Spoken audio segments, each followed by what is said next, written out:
হচ্ছে যদি আমরা কেউ কথা বলতাম যে আমাদেরকে আপনি এটা করানোর কথা বলছেন, কেন করাননি, আপনি আমাদেরকে সাপোর্ট দিচ্ছেন না কেন, তখন সে আমাদের মামলা জিডির ভয় দেখাতো। এই যে আমাদের একটা কপি দেখেন, উনি আমাদেরকে এটা দেখাইছে যে তোমাদের নামে মামলা করেছে, এগুলো ভয় দেখায় সে মূলত মেয়েদের মুখ বন্ধ করে রাখতো। আচ্ছা, আপনাদের কি ধরনের ব্ল্যাকমেইল করতো? সে আমাদেরকে মামলার ভয় দেখাতো, সে বলতো ডিবিতে যাবে, তোমাদের নামে মামলা করবো, জিডি করবো। আসলে আমরা মেয়েরা তো মান সম্মানে ভয় পাই, তো এই জন্য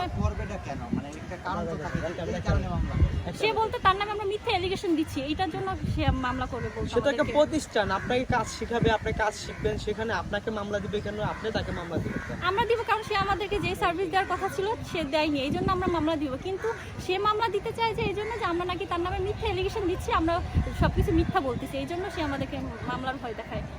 আচ্ছা, এরকম কতজন প্রতারণার শিকার হয়েছে? হাজার হাজার স্টুডেন্ট ভাই, হাজার হাজার, কিন্তু কেউ সামনে আসতে চায় না, মান সম্মানের ভয়ে, আবার অনেকে মামলার ভয়ে, এগুলোর জন্য কেউ সামনে আসতে চায় না।